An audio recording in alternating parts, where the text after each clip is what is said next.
जी बिस्मिल्लाहिर्रहमानिर्रहीम नहमदुहु व नुसल्ली अला रसूलिहिल करीम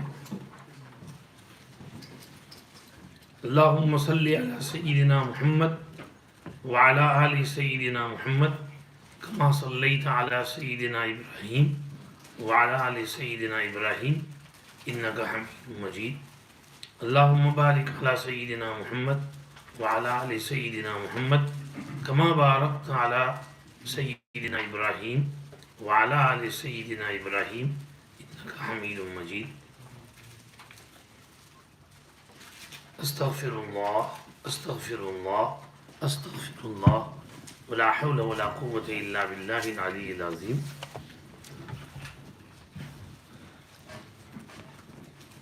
Respected elders, brothers, friends, ladies, first of all, I would like to thank Maulana Muhim Saab, Maulana Imran Saab for organizing this program. Jazakallah khair.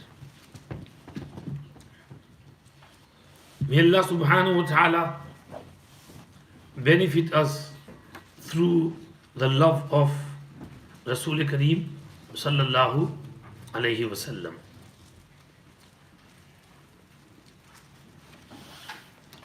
Shama'il Tirmidhi is about the features, the characteristics, akhlaq, manners, behavior of Nabi Kareem sallallahu alayhi wa sallam.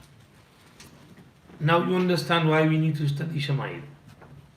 So we can be like our Nabi sallallahu alayhi wa sallam. If every Muslim becomes a carbon copy of their Prophet sallallahu alaihi wasallam, they can bring so much good to the whole world, inshallah. We have to follow in the footsteps of Nabi Kareem sallallahu alaihi wasallam. We have to love him. We have to obey him. We have to make him our role model. For this purpose, we have courses like this. Now, Shama'ile Tirmidhi is a large kitab. It's not possible to teach it in one day.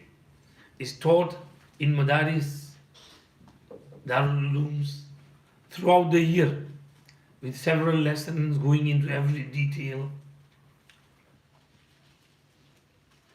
I studied Shama'ile Tirmidhi twice. Once in Darul Bari in the year 1984, under the tutorship of my Hazrat Shaykhul Hadith Qutb-e Bartaniya Hazrat Aqdas Maulana Muhammad Yusuf Mutala Saab Nawwarallahu Marqadahu wa Barada Marjahu. And to put a smile on your face, make you happy, Maulana Muhim Saab gave me this good news when we entered the masjid, that when we sat in the room for a cup of tea, Maulana Muhim Saab read out a message to me that one of his friends saw Hazrat Maulana Muhammad Yusuf Mutala Saab Nawwarallahu Marqadahu in his dream last night.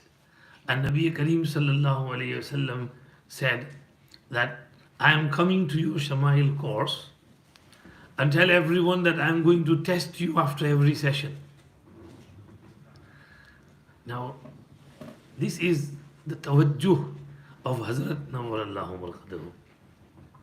And this is also an indication that this session or this program is being talked about in Malay A'la.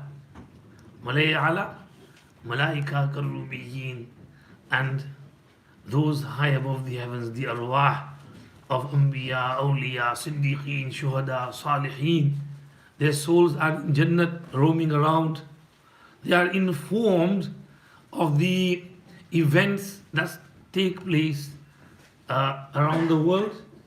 And these type of majalis are looked upon from high above the heavens like we look at the stars. because there is so much noor and roshni and light in these majalis that the world is in darkness. But wherever there is this type of majalis, majalis of zikr, majalis of dars, majalis of tadris, they have noor in them. And the Malay A'la look at these majalis like we look at the stars, full of noor in the darkness of the night. So there is good basharat in there that inshallah Hazrat is happy with the people of Oldham and is happy with this program, and it's an indication that Hazrat's tawajjuh and attention is towards this program. May Allah subhanahu wa ta'ala benefit us through the tawajjuhat of Hazrat. I studied it with Hazrat, and Hazrat used to teach us, he used to make tireless effort in teaching us. Amazing. We studied whole Tirmidhi Sharif with Hazrat. And at the end of the year, Hazrat was teaching Shama'ile, and he was his habit to teach us after Fajr. And that session after Fajr would be very lively. Straight after Fajr, we go in the Bukhari class, and Hazrat would start teaching us Shama'ile Tirmidhi, and then Hazrat would have tea prepared for us, and then tea and biscuits would come. We would stop, we would have tea and biscuits with Hazrat, and then after we finish, and that starts again. And he would teach us for quite a long time, maybe 1.5 2 hours. And that would be the some Fajr of summer, 5 o'clock, 5:30. So after the long lesson, we would go to rest for a bit, and then we would go to our lessons at 8:45. So we studied Shama'ile Tirmidhi under our Hazrat Nawwarallahu Marqadahu. And our Hazrat studied it under Hazrat Mufti Muzaffar Hussain Sahab, the Nazim of Saharanpur, Madrasa Mazahir Ulum.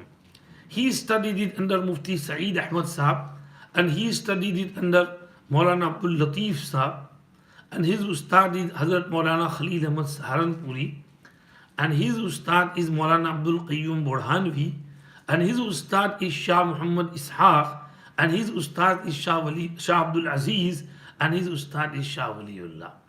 And his sanad and chain direct up to Imam Tirmidhi Rahmatullah Alayhi is mentioned in his book Fuyuzul Haramain. And from Imam Tirmidhi Rahmatullah Alayhi to Nabi Kareem Sallallahu Alaihi Wasallam, all the chains are mentioned in Shama'ile Tirmidhi. We won't be going through those chains because we are going to read the khulasa. Khulasa means a summary of the book. We'll only cover the ahadith, the features of Nabi Kareem Sallallahu Alaihi Wasallam. I studied Shama'ile Tirmidhi for a second time under Sheikh Yunus Sahab in the following year, 1985, when I went to Saharanpur and studied Dawra Hadith again. So I studied Shama'ile Tirmidhi for a second time with Hazrat Sheikh Yunus Sahab. And that was not in a formal lesson, it was informal lesson. After Asr, we would have free time. So, students would go around for a stroll, cup of tea, walk around here and there, food. I would, after relieving myself, having a cup of tea or whatever, I would go to Hazrat Sheikh Yunus Sahab and sit in his room until Maghrib Namaz, just to sit with him.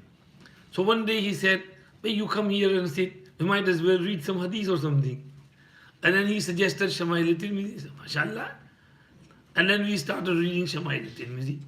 I would read the hadith, and Hazrat would comment here and there. I would make notes of that.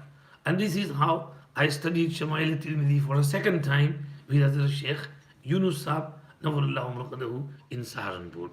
This is just to mention to you that Alhamdulillah, our books and our hadith are connected to Nabi Kareem Sallallahu Alaihi Wasallam with a continuous chain, an unbroken chain.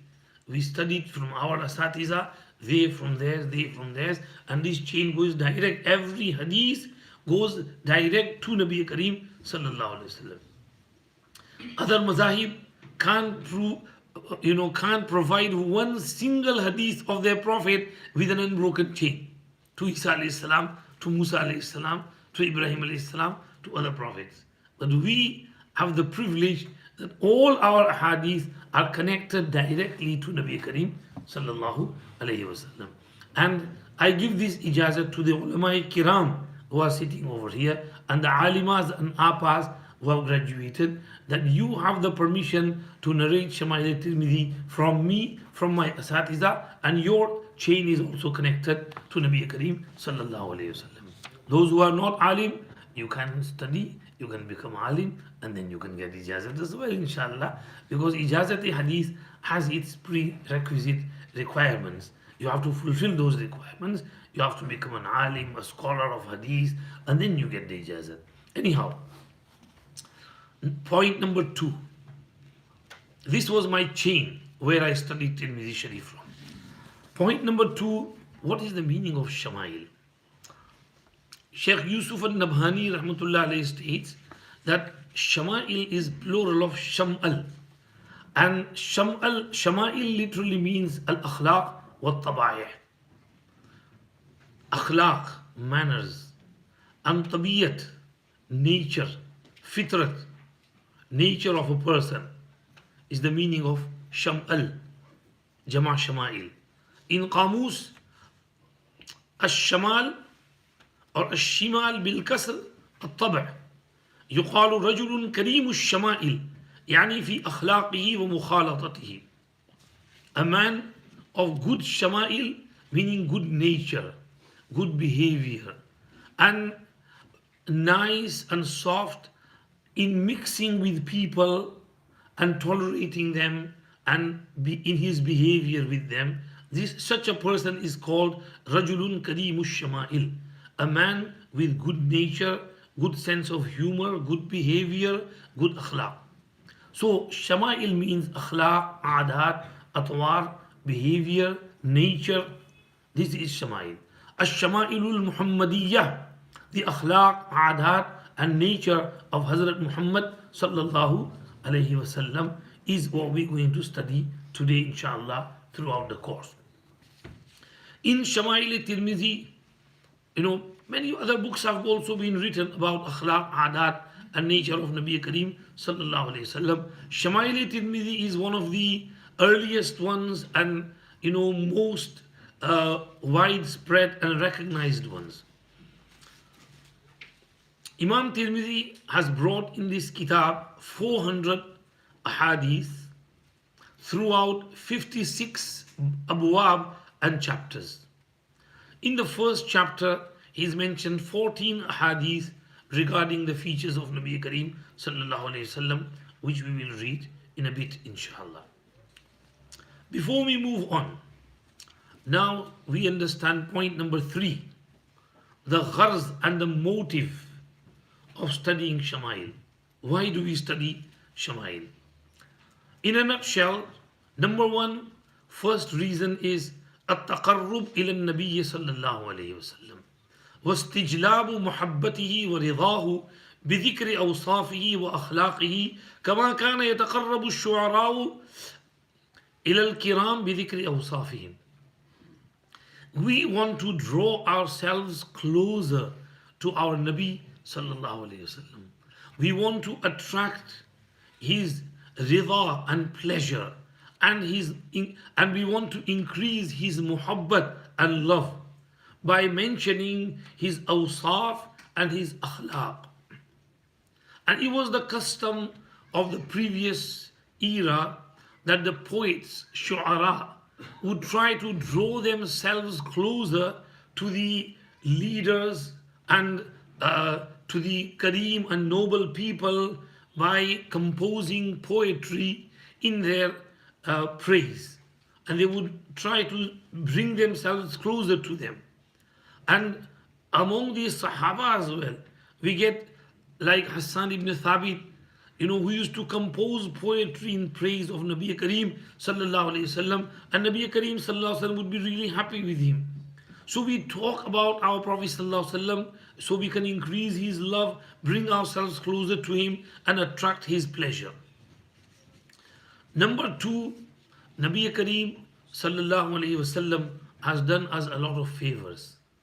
So, محاولتنا لمكافاته صلى الله عليه وسلم على إحسانه إلينا وإنقاذه إيانا من الظلمات إلى النور.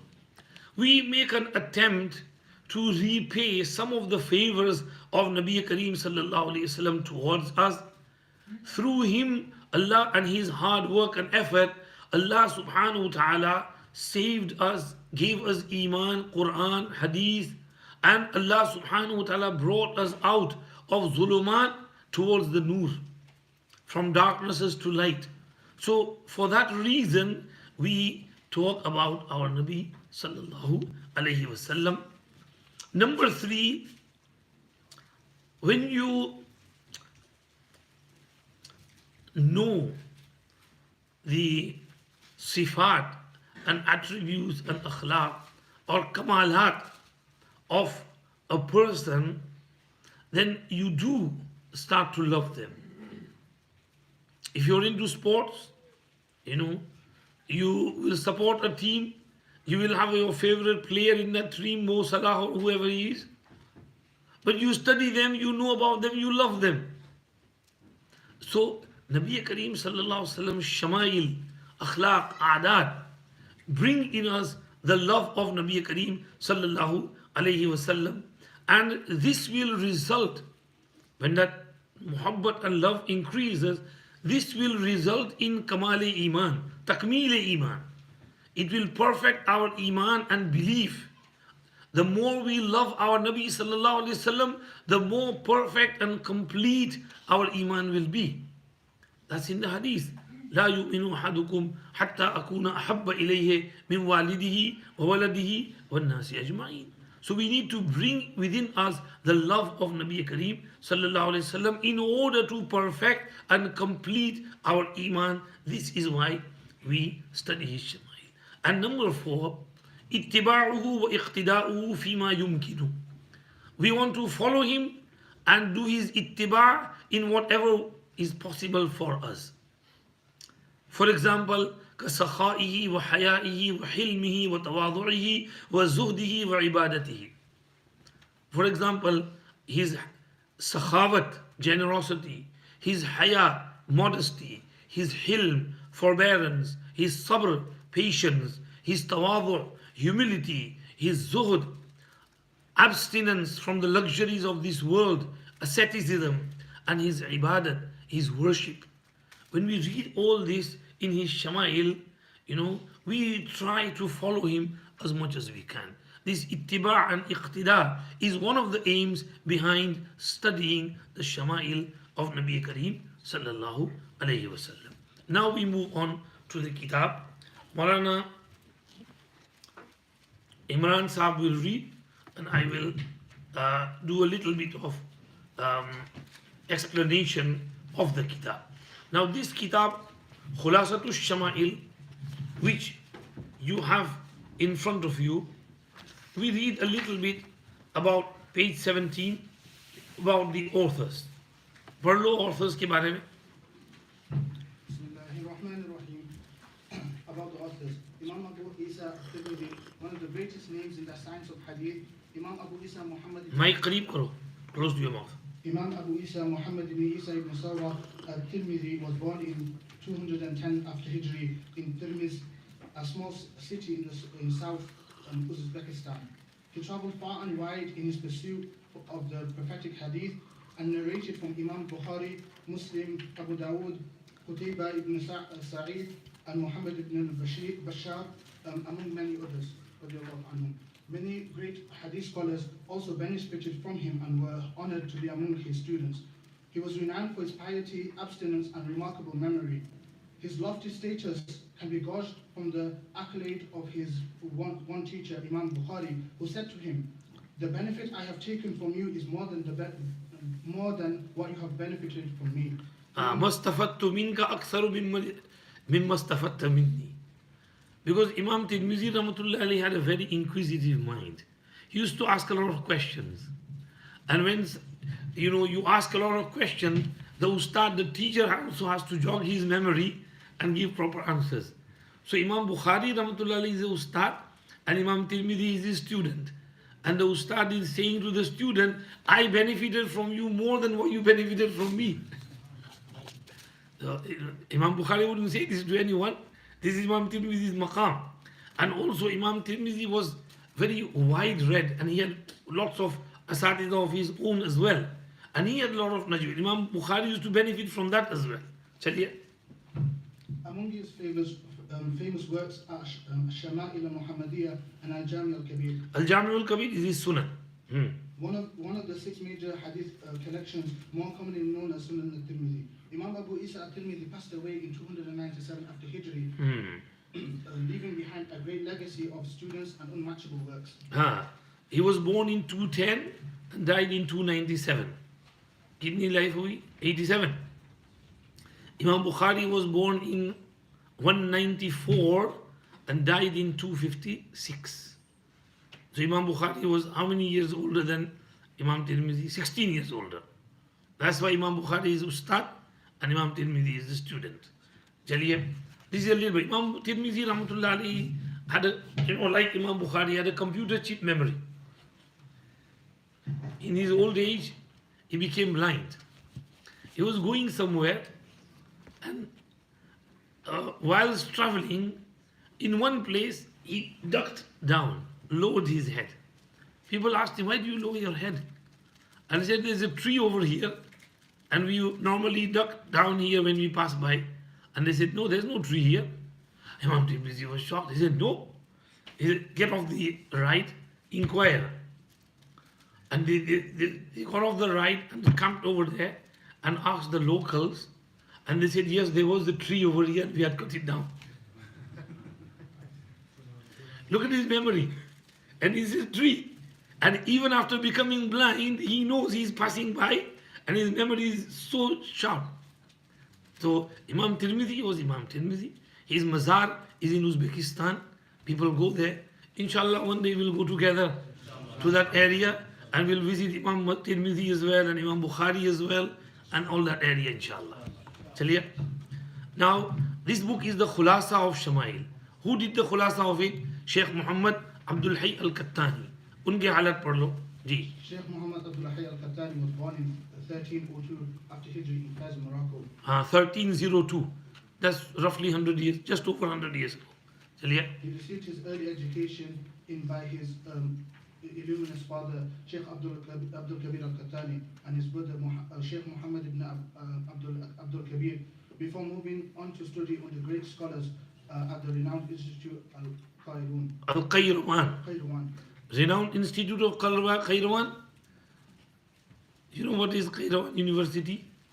This university is the oldest university in the whole world. It was established even before Al-Azhar in Cairo.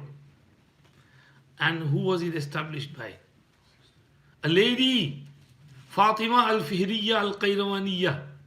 She made this university. And at this moment, it's still functioning. And Hazrat was born in 1302. And he studied there in that university. So Alhamdulillah, we have that privilege of having the oldest university in the world. Chaliye. His thirst for knowledge inspired him to travel across the different countries, cities of Morocco and beyond to Egypt and Syria, where he benefited from the knowledge of many scholars. He also benefited immensely from scholars who had come for Hajj during his travels in to the Haramain. His extensive travels also allowed for many students to benefit from him likewise, and he selflessly imparted his knowledge wherever he traveled.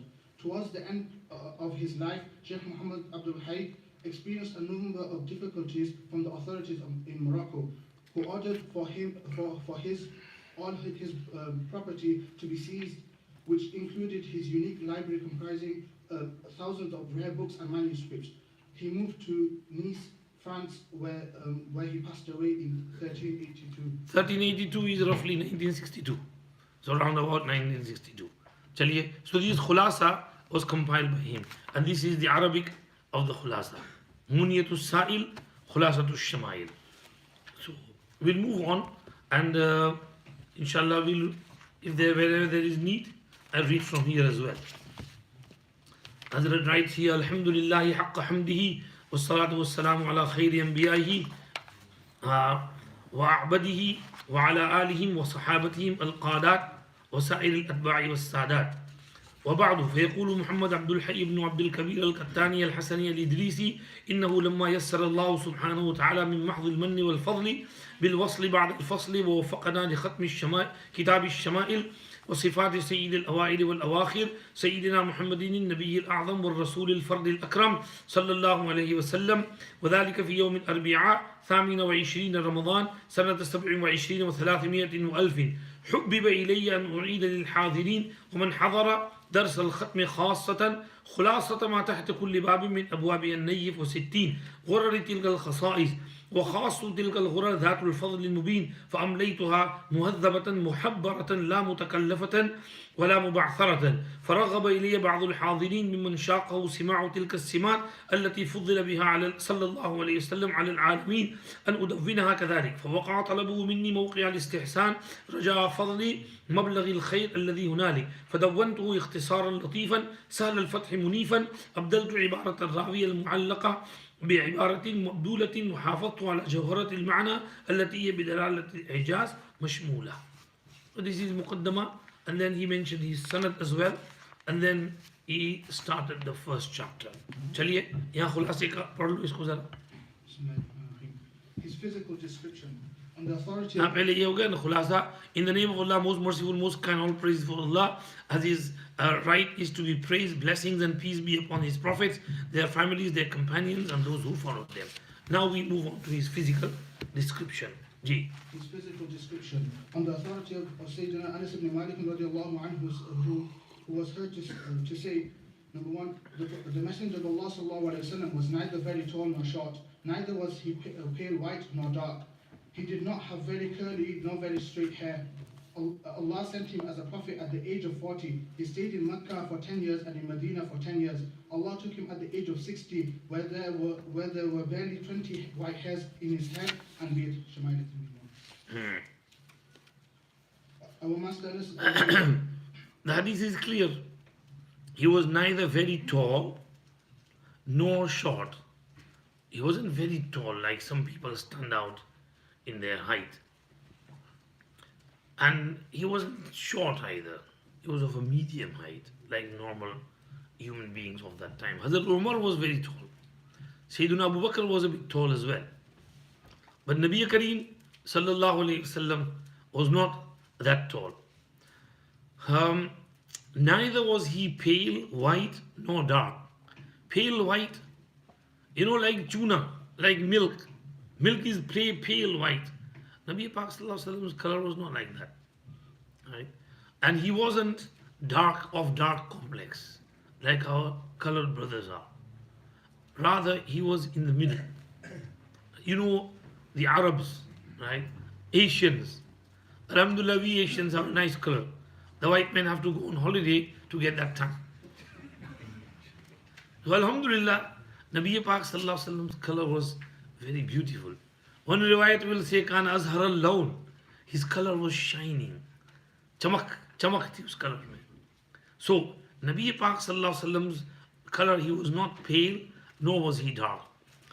He did not have very curly hair, nor very straight hair. Very curly, like Habshi brothers, like a spring, you pull it, pulls and prong goes back. Right? That spring hair, he didn't have that type of hair. Extremely curly. Nor was it straight like ours. Rather, there were slight waves in them.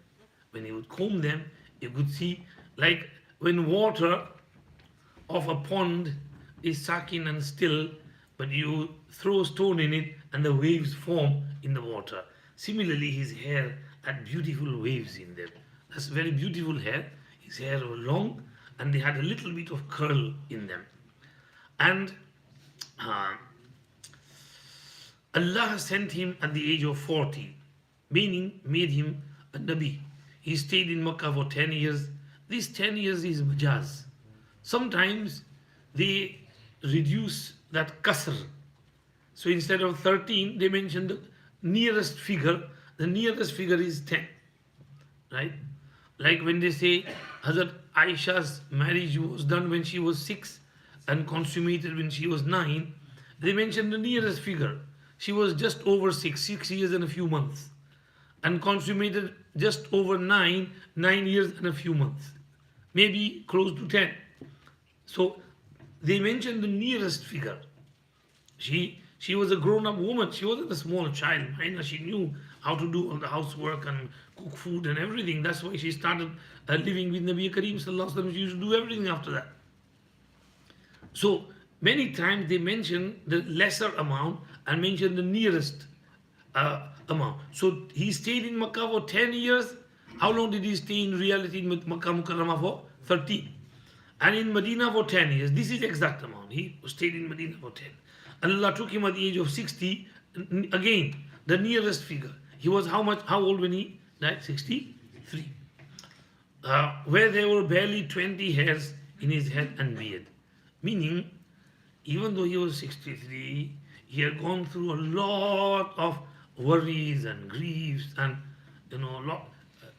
lack of food and sleep and restlessness, but his hair never turned grey. हमारे तो जरा problem आए तो बात सफेद हो जाए. Nabi Pak Sallallahu Alaihi Wasallam never turned grey. He had barely 20 hair, a few hair in his dadi bacha and few on the sideburns. Otherwise his beard was black, his hair were all black, and we still find some of that hair around the world, because in Hajjatul Wada, when he had his head shaved, he distributed those hair among the Sahaba. And from there, some of his hair are found around the world. So, Nabi Pak Sallallahu Alaihi Wasallam was extremely, extremely beautiful, good looking. His appearance was really nice, as we read in the following hadith. Again, Parol hadith number 2.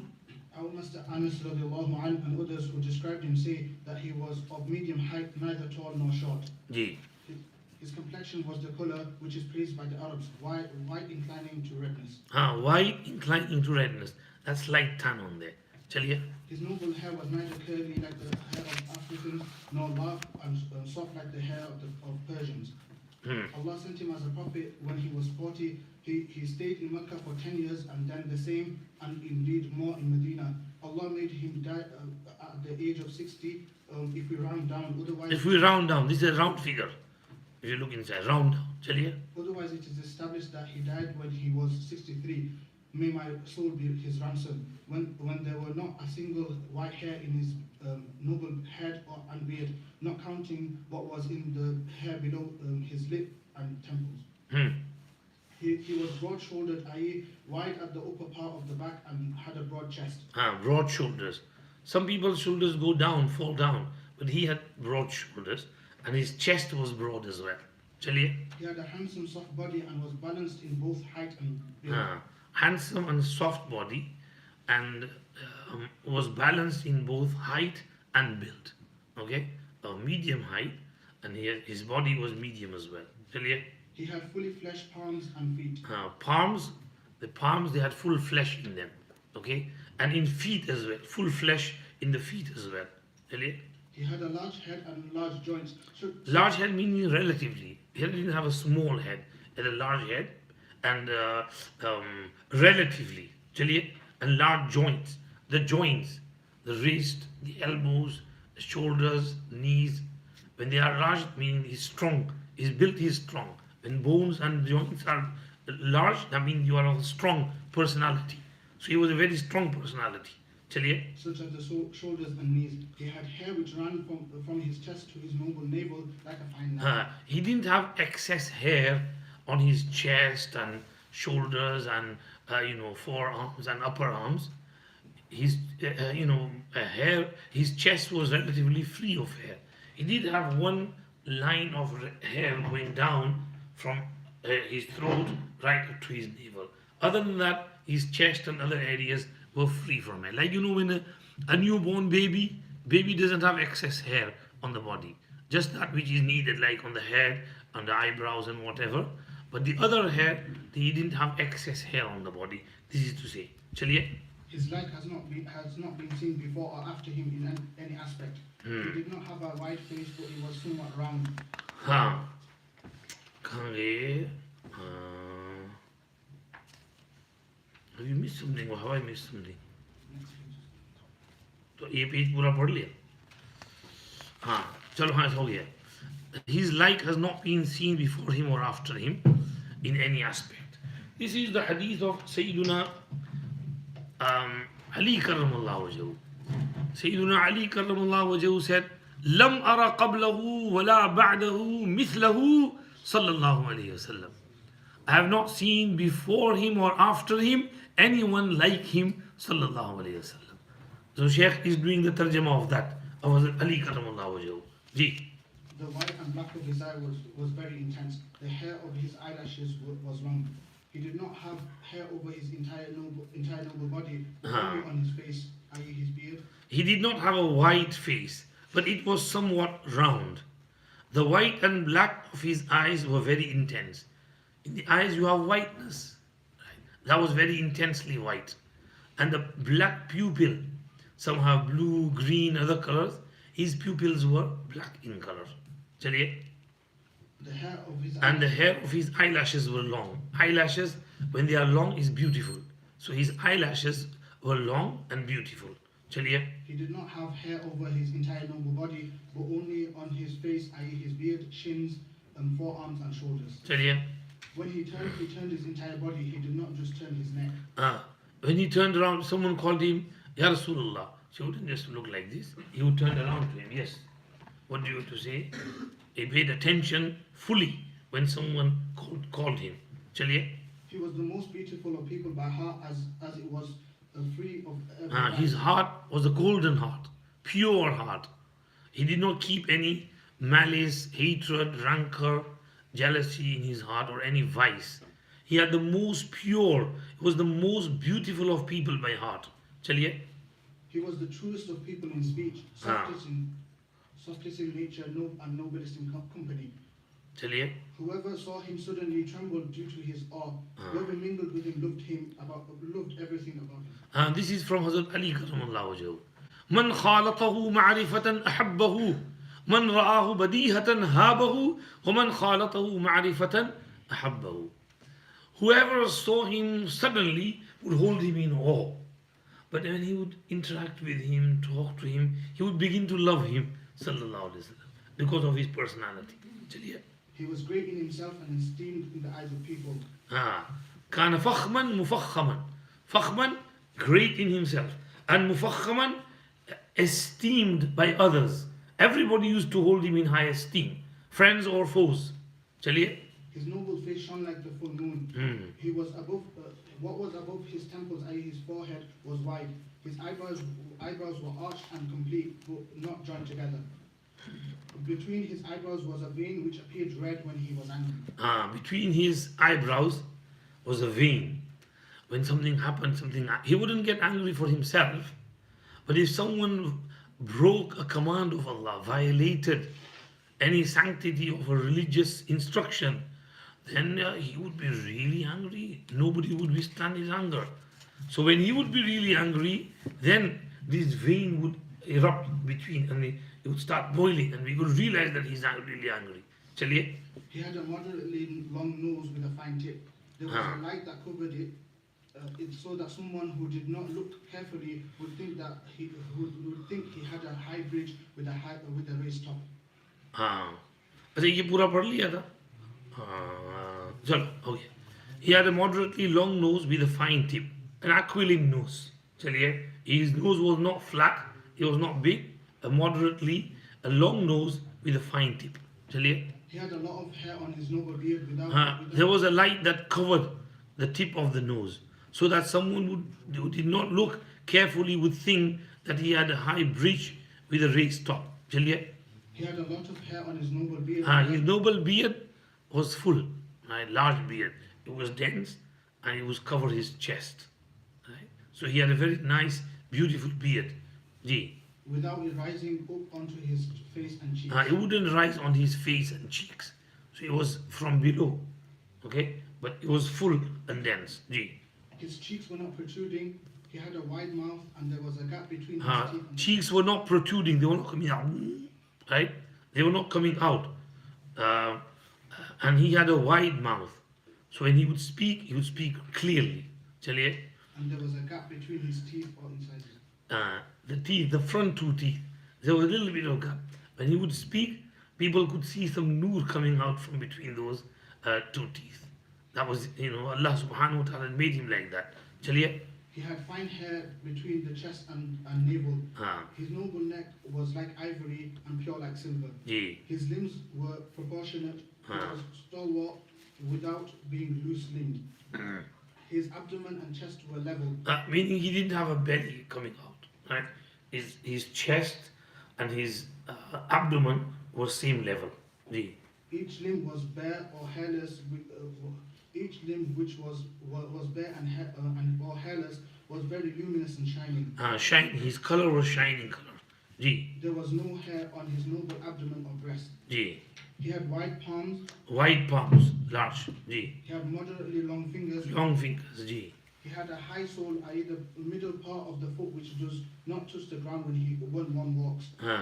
Like our African brothers, they don't have any gap under the sole. They have a flat, like them flat slippers. Their soles are like them flat slippers. But Nabi Pak Sallallahu Alaihi Wasallam's soles were not flat and straight. They had a little bit of gap in the middle. This is where Clark's shoes are very good because they have a cushion in the middle and you can, relax in them as well. So Nabi Pak Sallallahu Alaihi Wasallam's feet and soles were like that. Ji. There were no cracks or splits in his feet. Alhamdulillah, his feet were very up to the edge. When we go to Medina Sharif and it's winter, we get cracks on our feet. We have to put Vaseline on. But Nabi Pak Sallallahu Alaihi Wasallam's feet never had cracks in them. Chaliye. When he poured water on them, it flowed off quickly because they were smooth. When he would pour water on them, he would slip over it. Because when we have like Vaseline, the water slips over it. His feet were naturally like that. Chaliye. When he walked, he lifted his feet with vigor and did not walk like the proud. Proud people, they drag their feet. Lazy people. Nabi Pak Sallallahu Alaihi Wasallam was not proud, he wasn't lazy. He would walk, he would lift his foot up and then put it. Right? And he would brisk walk. Once Hazrat Maulana Ilyas Sahib Kandalvi Rahmatullah Alayh was seen walking back and forth. Someone asked him, Hazrat, everybody is sleeping, what are you doing? And he said, yesterday I read in Shama'ile Tirmidhi the manner of the walk of Nabi Kareem Sallallahu Alaihi Wasallam. So I'm trying to practice his walk so I can walk like him. So Nabi Pak Sallallahu Alaihi Wasallam, he would lift his feet up when walking and he would walk with humility and he would walk fast. He wouldn't walk slow. He was a very brisk walker. And Abu Huraira was young. But he would say when we would be walking with Prophet Sallallahu Alaihi Wasallam, he would be short of breath and he would be walking normal. So he had a special way of walking as well. So that is mentioned over here. Chaliye. He walked towards the direction he was heading in with tranquility and dignity. Tranquility, smoothness and dignity is chaliye. He did not strike his sandals on the ground or drag his feet. Chaliye. He had a wide gait. He looked at the earth more than he looked at the sky. جل نظره الملاحظة نظره إلى الأرض أكثر من نظره إلى السماء. He would look down more than looking up, right? He would walk whilst looking down. He would only look up when it's needed. Otherwise, he had a very nice composure in his walk. In one riwayat, it is written, يمشي هونا ذريع المشية. He would walk with calmness and he was swift in walking. तो उसका तर्जुमा यहाँ किया है. चलिए. Most of his glances were with the part of the eye towards the temples which when he was not speaking. When he would just casually look at someone, he would just look like this from the side of his eyes. And then he would look down. And when he was not speaking or when nobody had called him over. If somebody called him, he would turn fully towards them. But if nobody had called him and he needed to look, he would just look up and then look down. Chaliye. When he walked with his companions, he made them walk ahead of him. He was the first to greet whom he met. When he walked with the Sahaba, he would let them walk ahead of him. Okay? And he would say, leave my back for the Malaika, because Malaika accompany me. So leave behind me for the Malaika, you walk ahead of me. Chaliye. He wouldn't want many people walking behind him, like some people have that habit. Right? He would only have one or two person walking with him when he went out, maybe for istijja or for some need. He would keep Hazrat Anas radiallahu anhu or Ibn Masud radiallahu anhu with him. Otherwise, he would go wherever he wanted on his own. Chaliye, he wouldn't like having a large gathering following him and going behind him. Chaliye, He once wore a red he was the first to greet whom he met. If he met someone, he would say Assalamu alaikum. He wouldn't wait for them to say salam. He would rush ahead with Assalamu alaikum. Chaliye. He once wore a red garment on a moonlit night. The person looking at him asserted that he was more luminous than the moon. This is Jabir ibn Samura radiallahu anhu who said this. Chaliye. It was as though he had been made of silver.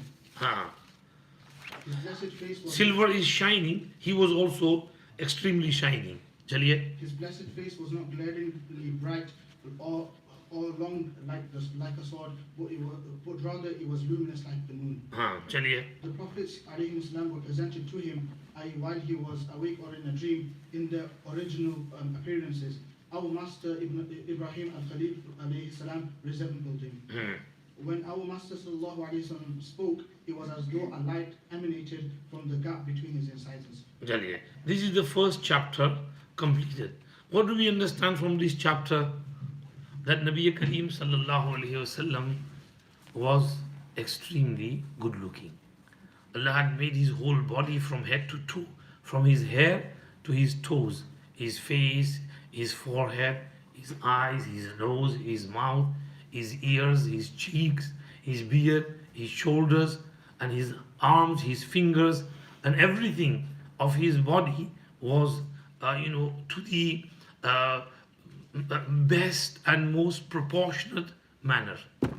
This is why Hassan ibn Thabit radiallahu anhu said, وَأَحْسَنَ مِنْكَ لَمْ تَرَ قَطُّ عَيْنِي وَأَجْمَلَ مِنْكَ لَمْ تَلِدِ النِّسَاءُ خُلِقْتَ مُبَرَّأً مِنْ كُلِّ عَيْبِ كَأَنَّكَ قَدْ خُلِقْتَ كَمَا تَشَاءُ. More haseen and good looking than you, my eyes have not seen. And more attractive and gorgeous than you, no woman has given birth to. You were created free from all blemish, as though you were created the way you wanted to be created. Allah asked you first, how do you want your nose? How do you want your ears? How do you want your forehead? How do you want your chest? How do you want your whole body? Then Allah created you. This is Hassan ibn Thabit radiallahu anhu saying this. So, in Mawahibul Ladunniya, Zurqani rahmatullah alayhi said, اعلم أن من تمام الإيمان به صلى الله عليه وسلم الإيمان بأن الله تعالى جعل بدنه الشريف على وجه لم يظهر قبله ولا بعده مثله.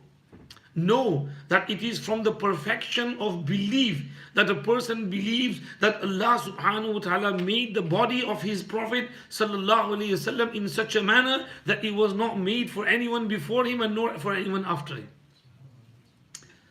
In Qasida al-Burda, Al-Busiri rahmatullah alayhi said, فَهُوَ الَّذِي تَمَّ مَعْنَاهُ وَصُورَتُهُ ثُمَّ اصْطَفَاهُ حَبِيبًا بَارِئُ النَّسَمِ مُنَزَّهٌ عَنْ شَرِيكٍ فِي مَحَاسِنِهِ فَجَوْهَرُ الْحُسْنِ فِيهِ غَيْرُ مُنْقَسِمِ.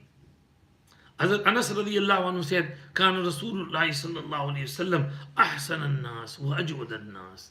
He also said, كان أحسنهم خلقا وأحسنهم خلقا. So this is the beauty of Nabi Kareem sallallahu alayhi wasallam. The reality is, when you see someone who is very nice, good looking, then you do feel, attracted to them. You do feel like sitting with them, listening to them, obeying them. This is why Allah made his Prophet good looking from the outside as well. So Sahaba could sit with him. They would love to sit with him and interact with him. And then his inner features inside akhlaq, we'll read about them later on, about his akhlaq and manners. He was beautiful, the best outward and the best inward. And his akhlaq were beautiful, exemplary. We'll read them later on. So this first chapter about Nabi Kareem sallallahu alayhi wasallam's external features have now come to a close. We move on. Chaliye. Concerning the seal of prophecy. Maulana Sahab, shall we continue? What time is Dhuhr Salah? 1 बजे है. बस तो 1:45 बजे छुट्टी कर लेंगे 15 minute पहले, ठीक है ना? क्या ख्याल है? अच्छा एक काम करो यार, इसके लिए चार्जर ले आओ कहीं से, ये भी इसकी बैटरी रन आउट हो जाएगी। मौलाना मुहिम साहब कुछ बंदोबस्त कर सकते हैं? जज़ाकल्लाह खैर। चलिए जी, नेक्स्ट चैप्टर पढ़ो। Concerning the seal of prophecy, located on the back of the Prophet ﷺ was a physical seal, khatam, a piece of reddish flesh which resembled a pigeon egg or the button of a tent. Okay, concerning the seal of the prophecy, right? We've read about the beautiful external features of Nabi Kareem sallallahu alaihi wasallam. Now, there was a slight lump on the back of Nabi Kareem sallallahu alaihi wasallam. Imam Tirmidhi is trying to explain what that was. This was nothing against the beauty of the Prophet sallallahu alaihi wasallam. Rather, it was something important. It was mentioned in the previous scriptures that when the last prophet will come, he will have this lump on his left shoulder blade on his back, and it will be a sign of Khatme Nabuwwat. Okay, nobody over here has that on their back. We're all, normal, but and that does not appear at the back on human beings. What was this? When Nabi Kareem sallallahu alaihi wasallam was young, 5 years old, and he was with Hazrat Halima Sa'diya at her place growing up. You remember Shaqqus Sadr happened. 2 angels came, they opened his chest, took his heart out, and there was one root to it. They blocked that and then put it back, and they said this was the entrance of shaitan in your heart, which you have blocked. Shaitan cannot enter your heart. And after this, he grew up in the best possible manner, with the best possible akhlaq and manners behavior. He didn't have any of those bad habits which normal children have when they cry for their toys and they have that, bad habits in them. Nabi Pak Sallallahu Alaihi Wasallam grew up in the best possible manner. When this Shaqqus Sadr was done, that is the time it said that that lump appeared directly in front of the heart on the left shoulder blade. And it was written in the previous scriptures in Tawrat, Zabur, Injil, among the signs, 1, 2, 3, 4, 5, maybe 100 signs. So one of the signs was that he will have this lump on his back, and that will be a sign of his Khatme Nabuwwat. So this is why Imam Tirmidhi rahmatullahi alayhi is mentioning the Khatme Nabuwwat there. Chaliye. So located at the back of the Prophet sallallahu alaihi wasallam was a physical seal, khatam. Khatam means, khatam means seal. When you register a parcel and it's all closed, the envelope, parcel is locked, closed, everything completed, finally the post office put a seal on it. Also, when you go to a solicitor, you make a deed or something, when everything is finalized, the solicitor stamps it and seals it. That's the last action that happens. So on Nabi Pak Sallallahu Alaihi Wasallam's back, there was this seal of that prophethood. Allah had put it there to show that he is the last and final prophet. Chaliye, a physical seal, a khatam, a piece of reddish flesh, which resembled a pigeon egg. Now pigeon is small, its egg is also small. Chicken is big, so its egg is big. Ostrich is large, gigantic, so its egg is gigantic as well. So pigeon's egg is small, so this was also a small piece of flesh appearing on his back. Or like the button of a tent. When they make tent, the button is not small like our jubba's button. It has to be a large button to hold the tent. So it was like that size. The Sahaba mentioned their own understanding of the size of it. Some mention other stuff as well, like we'll read. Chaliye. It had a few hairs around it. It was located between his shoulders or a little towards the left side. A little towards the left shoulder blade. चलिए. There were some moles on it like chickpeas or smaller. हाँ. Whoever could see it because it was one of the signs of prophecy in Nubuwa in previous scriptures. हाँ. Sayyidina Salman radiallahu anhu and others saw it and then brought faith. हाँ. They checked for it. Has he got that or no? They saw that yes, it is there. Then they had seen all the signs. This is one sign which was left. We read in Hazrat Salman radiallahu anhu's incident, very long story. Imam Tirmidhi didn't mention it, but Hazrat Shaykh Zakaria rahmatullah alayhi in his Shama'ile Nabawi mentioned it. And this reminds me, Shama'ile Nabawi is beautiful commentary of Shama'ile Tirmidhi. And it's translated in English by some ulama from South Africa. But there was some things missing in there and some poetry translation missing in there. Maulana Mufti Abdul Subhan Sahab Dalvi, who is the author of When Desire Takes Over, translated it again, retranslated it, and it's been published by Turath Publication. It's just come out into the market now. Might be a bit expensive because it's a bit thick, but if you can buy that, take it, buy it. It's available from Azhar Academy. Buy it. The whole story is mentioned in that Khulasatul Shama'il. Khasa'il Nabawi. One part in there is when Hazrat Salman Farsi radiallahu anhu saw Nabi Kareem sallallahu alaihi wasallam in Medina Sharif, he realized that it is the Prophet. But he wanted to check him out. So what did Salman Farsi radiallahu anhu do? One day, he took a little bit of some food or something, which his master had. He was a slave.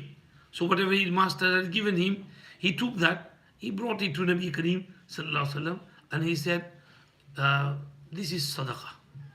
So Nabi Pak sallallahu alaihi wasallam didn't eat from there. He gave it to the Sahaba, eat it.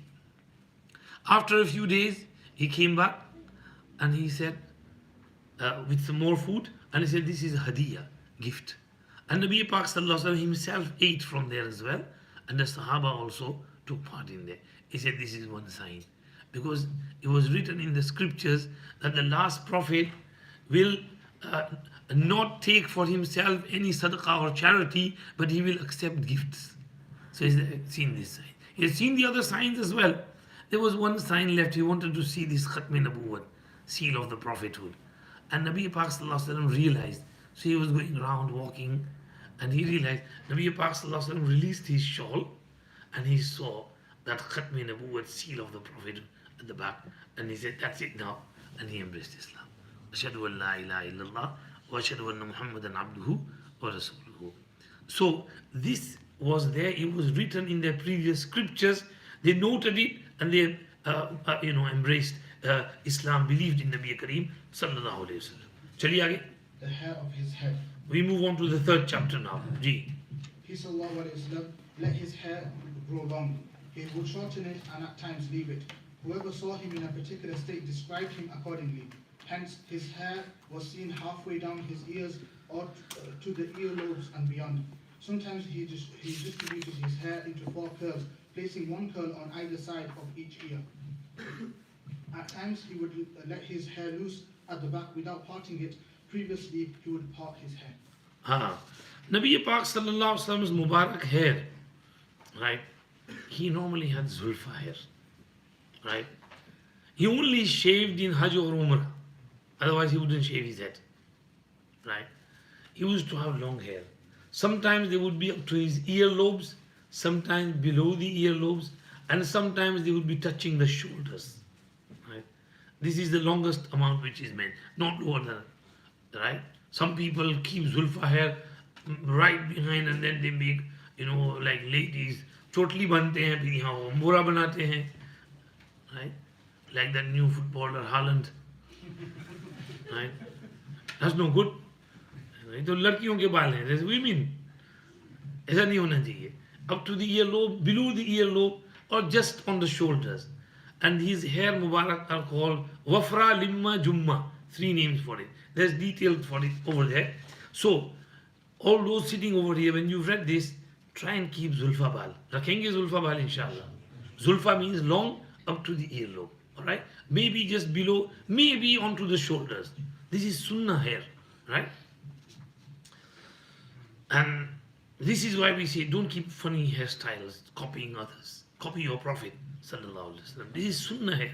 And if you keep them with the intention of sunnah, you'll get sawab for every hair you keep, inshallah. Because you're trying to follow your Nabi Sallallahu Alaihi Wasallam. And also, for ladies, it is more important to keep long hair. There is one riwayat which says, Subhana man zayyana al-rijala bil-luha wal-nisa'a bil-dhawaib. This is tasbih of malaika. Farishtas read tasbih in this manner. पाक है वो ज़ात जिसने इंसानों को खूबसूरत बनाया दाढ़ी से और औरतों को खूबसूरत बनाया लंबे लंबे बालों से. Pure is that being who beautified men with beautiful beards and women with long hair and locks. So long hair ladies के लिए सुन्नत है, लंबे बाल रखने चाहिए और उसको काटना नहीं चाहिए गोरियों की तरह से और यहाँ की लोकल लड़कियों की तरह से. छोटे छोटे बाल नहीं करने चाहिए. Don't make them small. Ladies, you should keep long hair. That is beauty for you and it is recommended. So there is some discussion over here on the hadith of Muslim from Aisha radiallahu anha. Well, we don't have time for all that. Some other time, inshallah. Chaliye, next bab. The Prophet ﷺ having his noble hair combed. Ji. Sayyidina Aisha radiallahu anha would comb his hair even if she was menstruating. Ji. He would oil his head and comb his noble beard thoroughly. He began with the right side. He began every noble thing with the right. ها كنت أرجل رأس رسول الله صلى الله عليه وسلم وأنا حائض. She would comb his hair even if she was menstruating, right? This is to say that the members of the Jewish community in Medina, they used to, take a woman who's on her menstruation as something very bad and something to be, scared, afraid of, and someone from whom we should stay away. They would not interact with her, they would not, sleep with her, and they would not let her touch their utensils, clothes. They would put her in one room and she would be isolated from her whole family until the menstruation has gone and she is clean, and then she would be allowed back into the house. That was their behavior. But Nabi Pak Sallallahu Alaihi Wasallam, no. The only thing that's not allowed during menstruation is close intimacy. Other than that, you should stay together, everything in the house, togetherness, love, muhabbat. In fact, in some cases, Nabi Pak Sallallahu Alaihi Wasallam was resting with Salama radiallahu anha, and she felt that the bleeding is coming, so she sneaked out of the bedding and got everything ready so that the blood doesn't spread here and there, and covered herself. Nabi Pak Sallallahu Alaihi Wasallam noticed it. He said, come back and lie down with me. You don't need to sleep separately. So Nabi Pak Sallallahu Alaihi Wasallam was such a nice person. This is why she is saying that even when I would be on my menstruation, Aisha says, he would call me and say, comb my hair. So Aisha would apply oil, massage his head, and then comb his hair. She would like it. She would love to comb his hair. She would make a line in the middle and make two parts of his hair. This is called farq. In the beginning, he used to do sadl because he had long hair. So in the beginning, he used to do sadl. And Sheikh Yunus Sahib once showed us how sadl is made. He had long hair as well, Sheikh Yunus Sahib. So he took off his topi and he took one part from the right side and all the hair on this left and a little bit over here. Similar to what my friends got over here. But you don't go so long hair. But we make line over here and this one side and the rest of the hair on that side. That's called sadl. And where you have a part in the middle and two parts of the hair, that's called farq. And towards the end of his life, Nabi Pak Sallallahu Alaihi Wasallam would part in two parts, and one on the right, one on the left. This is more closer to Sunnah because that was his last practice. Sometimes Hazrat Aisha radiallahu anha would make part in the middle and two parts on the side. And from behind, she would keep it straight. There would be no parting in the hair at the back. They would be all straight. So in the middle, they would be on two sides, and at the back, they would be straight. Okay, this is sometimes. Normally, she would make part from the middle and at the back as well. Okay, and this looks beautiful, nice, right? So his hair were nice, long, beautiful, and he would make two parts in them. Chaliye, he would oil his head and comb his noble beard thoroughly. He began with the right side, right? When combing, he would comb the right side first, and then he would comb the left side.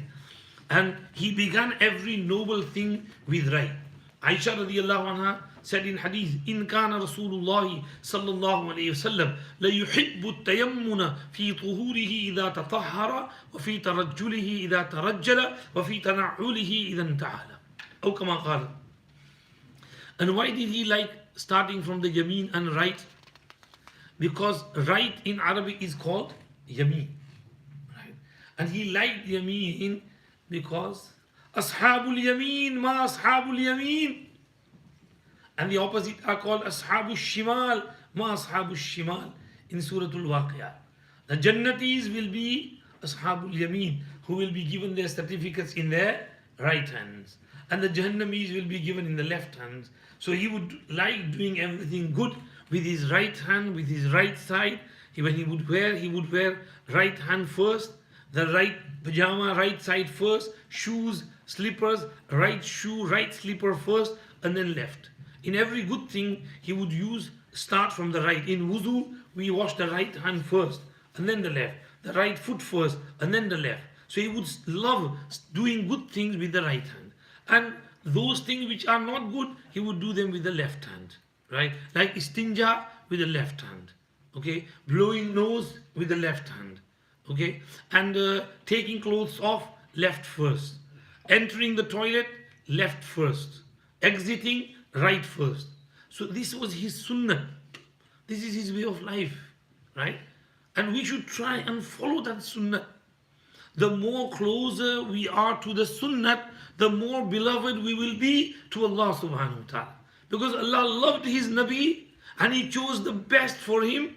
Whatever he did was the best. So we have to do what he did and Allah will love us as well. This is why we have to follow the sunnats of Nabi Kareem sallallahu alayhi wa sallam. Chaliye aage. He was not combing constantly, but rather every other day. This is, some people, in fact, they comb their hair 10 times a day. That should not be there. Everyone looking mirror all the time. This over zenat and over beautifying is no good. This is for women. Why should men spend 2 hours in front of the mirror on Friday night? ये तो लड़कियों की habit है. मर्दों को ऐसा नहीं होना चाहिए. He would comb his hair when he needed it, not all the time. चलिए. He forbade us from opposing what he did, i.e. he also instructed his companions not to comb every day.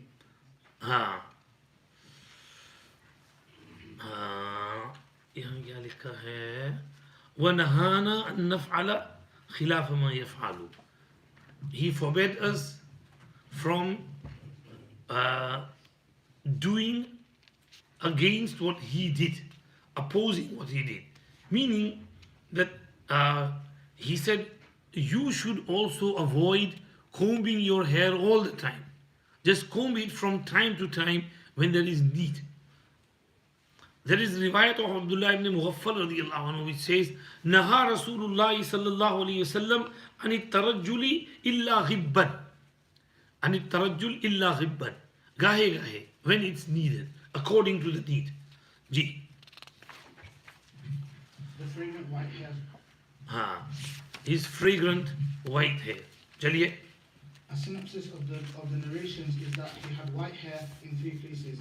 At the parting of his head, at the temples, and in between the lower lip and chin. Bas. We explained this in the first chapter. Ji.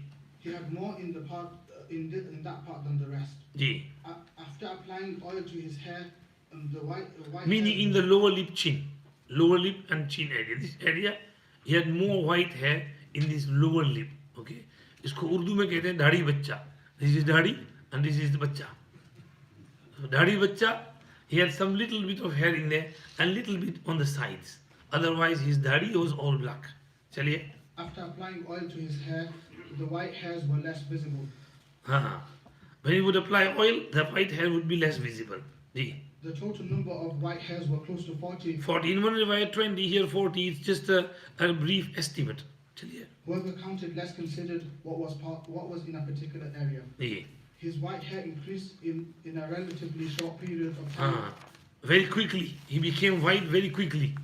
Otherwise, towards earlier life he didn't have it. Towards the end of his life, they increased very quickly. Chaliye. Due to surah such as شيبتني هود وأخواتها والواقعة والمرسلات. These surahs made me go grey because Qiyamah is mentioned in there. Qiyamah, Day of Judgment, is scary. If you read these surahs with proper understanding, meaning Allah's azab and His pakar and His Caesar of the people of the past. When you read all those accounts, then you start trembling. This is why he used to read these surahs. He would tremble out of fear, and that's what made him go grey. Chaliye. due to surahs such as Hud, Al-Waqi'ah, Al-Mursalat, and other similar surahs which mention the different stages of the hereafter and the punishment which befell the previous nations. Ji. His pure hair dyed. Ji. It is said he dyed his white hair using henna. He dyed his white hair using henna. Ji. The opposite has also been said. In this chapter, Imam Tirmidhi has mentioned 4 hadiths, and there is a difference of opinion in there. One is lam yakhdib. He did not dye the hair. Most ulama say this. Tirmidhi also leans towards this. In Durr Mukhtar, it is written innahu al-asah. Shami said لأنه لم يكن عليه إلا 17 شعرة بيضاء, because he only had about 17 to 20 white hair, and that doesn't need any dyeing, so he did not dye.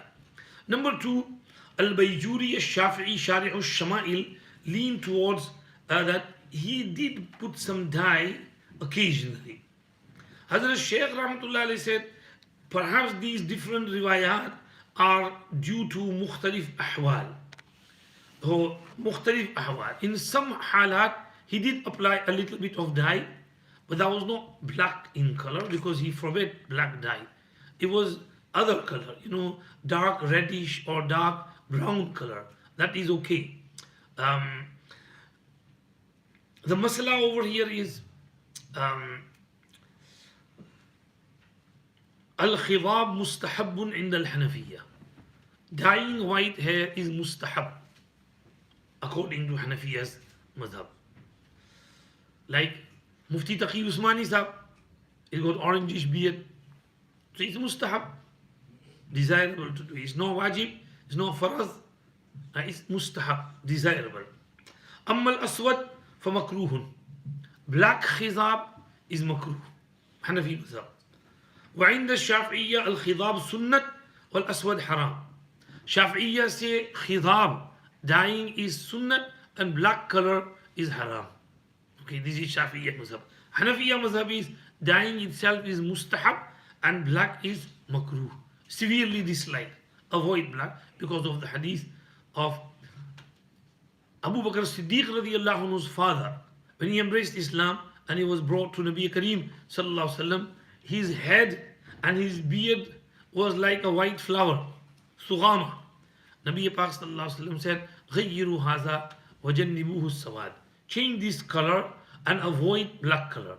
Because of his word جنبوه السواد, ulama say we should avoid black in color. Other than the dyes are allowed. Okay, dye henna was used, henna, like ladies use for mehndi. So mehndi, red color, dark reddish color is okay. You get some dyes in chemist, dark brown color and this color, that will also be allowed as well. Just avoid pure black. Anything other than pure black would be allowed. Anything closer to it, similar, dark brownish color, dark reddish color, that would be okay. This is for both men and women. Chaliye.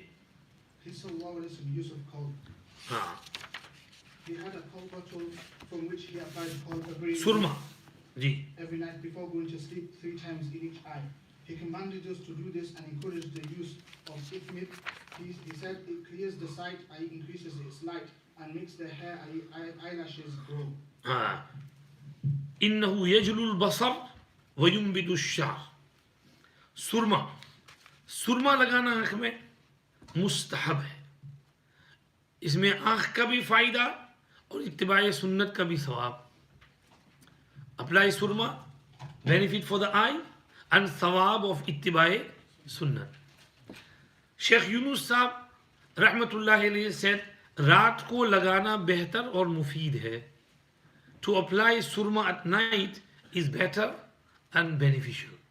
Because Nabi Pak sallallahu alaihi wasallam had a mukhula in which he would keep surma, and from that bottle he would apply 3 on the right eye and 3 on the left eye. He would start with the right and put 2 in there, and then the left and put 3 in there, and then put 1 more in the right. So he would start with the right and end with the right by applying 3 and 3 times in both eyes. Chaliye? And he said, "Innahu yajlul basar." If you use the right surma, like the ithmid, might be a bit expensive, but you use that ithmid surma, it increases and benefits the eyesight because it cools down the eyes, and it probably will bring more blood circulation into the eyes, and it will protect from maybe cataracts and glaucoma and these things. It increases the eyesight, and it grows the eyelashes. His eyelashes were not big, like we read in the first chapter, so it grows the eyelashes as well. Chaliye? His garments. Ah. His favorite garment was the khamis, long shirt. His sleeves reached the wrists. The buttons would sometimes be unfastened, and the placket was at the front by his chest. The opening, the placket, or the front by his chest. Not like doctors at the back. His clothes covered from the front, they tied from behind. That was not like his kameez placket opening was from the front. He also wore dyed In this chapter, Hazrat Imam Tirmidhi Rahmatullah alayhi has mentioned 16 hadiths. Okay, now this is about his clothing. Just want to say a little bit about clothing, right? One is wajib, and that is satrul awrah, covering the satar. Number 2 is mandub, and that is mustahabbahu shar'u.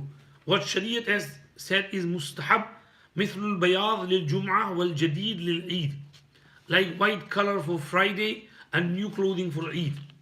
And number 3 is makruh. Makruh libas is ma raghaba shar'u bitarkihi mithlul mu'asfar wa ma fihi tashabbuh.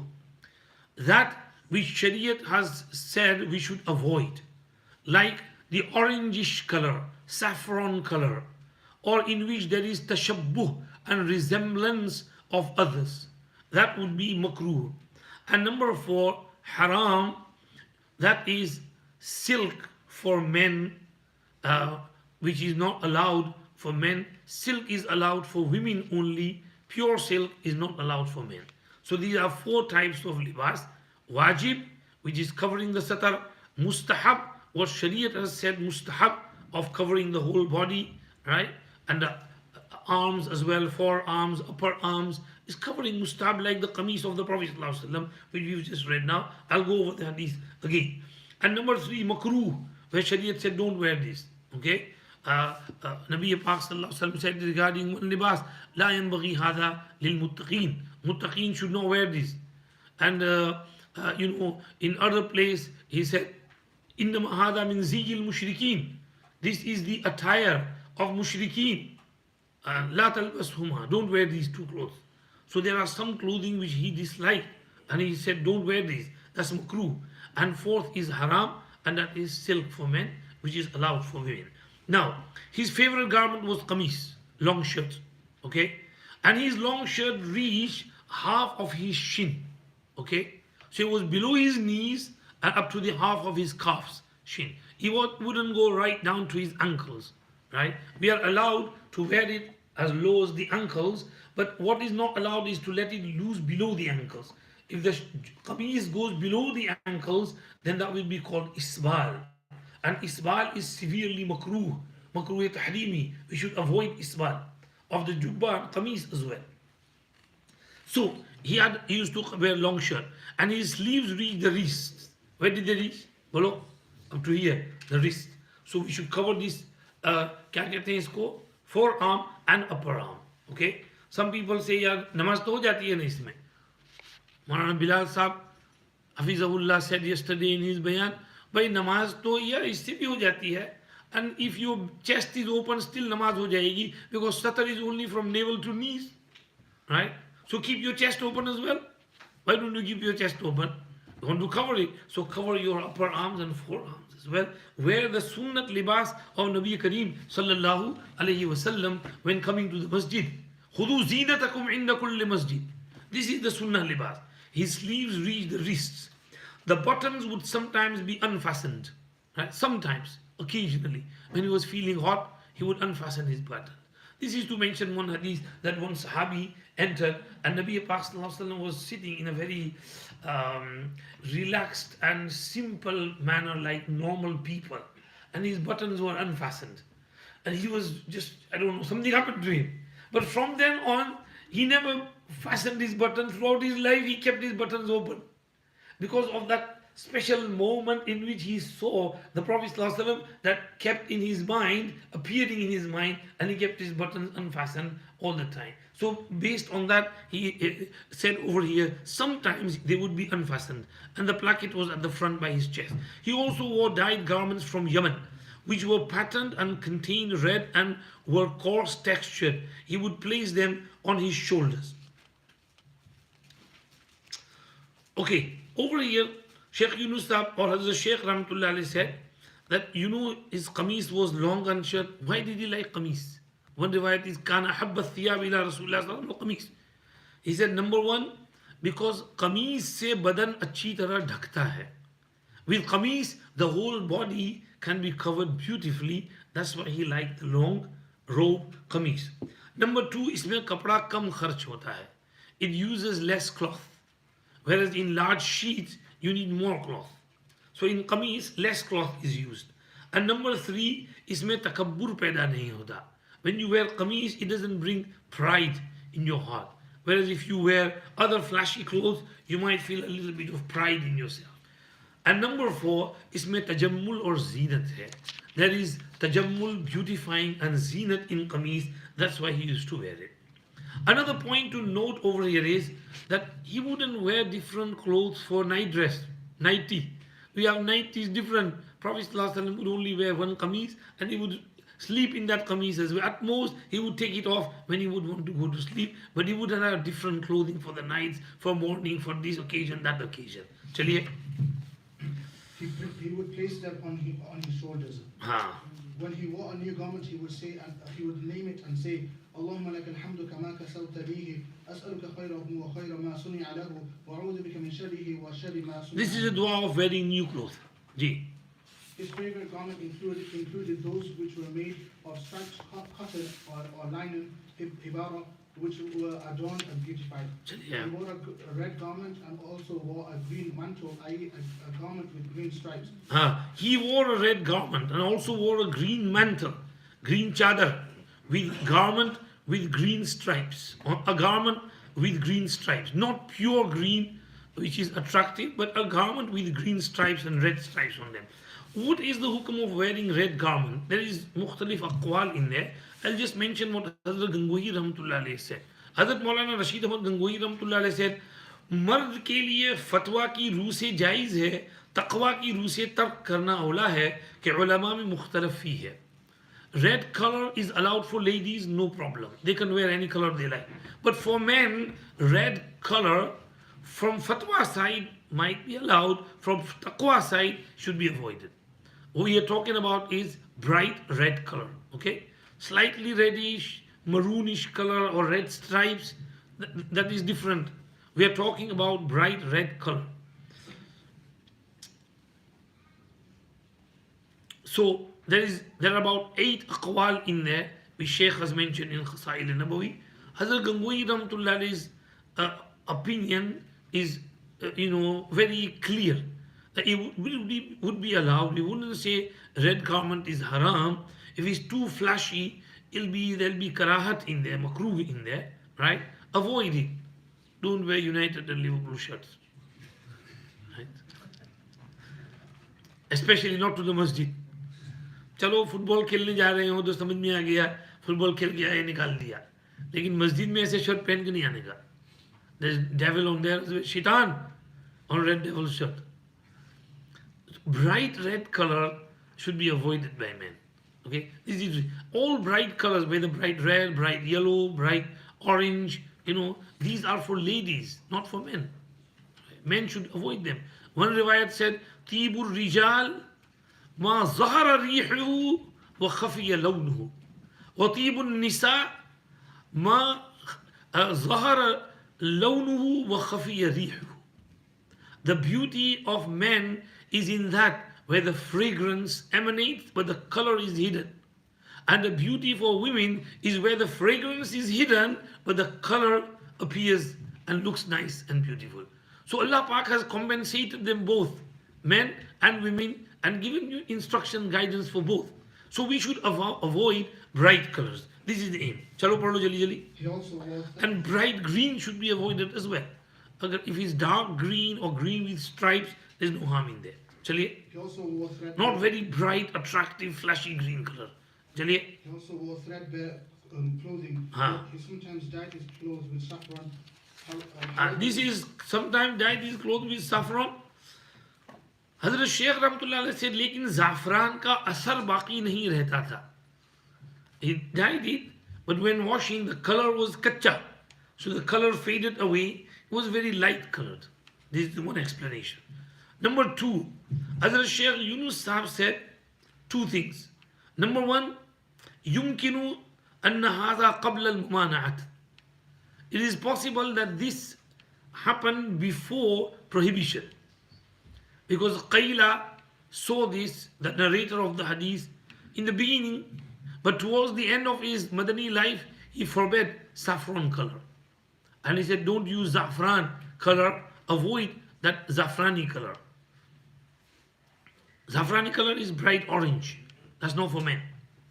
He saw one Sahabi whose clothes were colored with usfur, saffronic color. And he was really angry. He said, take this off. لا ينبغي هذا للمتقين. This is not for muttaqin. Wear something else. So he forbade it. So how could he wear it when he's forbidden it? Number two, Hazrat Shaykh Yunus Sahib says, शायद Qayla को इश्तिबाह हो गया. It is possible that Qayla was a bit confused in the color. It was not colored with zafran, might have been something else, but slight color of that type, and she thought that it's been colored with zafran, whereas in reality it was not zafran, it was something else, or a little bit of light, yellowish or orangish color in there, but it was not bright color which would attract from a distance. So maybe that was. Sheikh over here, Sheikh Zakaria Rahmatullah Ali discussed about nafis and good looking clothing. Should we wear nafis clothes or not? And he said, yes, if Allah has given you, you should wear nice clothes. Have a good appearance of yours, wear nice clothes. Sharia recommends wearing nice clothes. Chaliye. However, most of his clothes were white, and he commanded us to wear white and use it for our burial shrouds. He also wore. He said in the hadith, إلبسوا من ثيابكم البياض وكفنوا فيها موتاكم فإنها أطيب وأطهر. Wear white clothes and give kafan to your deceased in white clothes, because they are more cleaner and they look more pleasant and beautiful. Chaliye.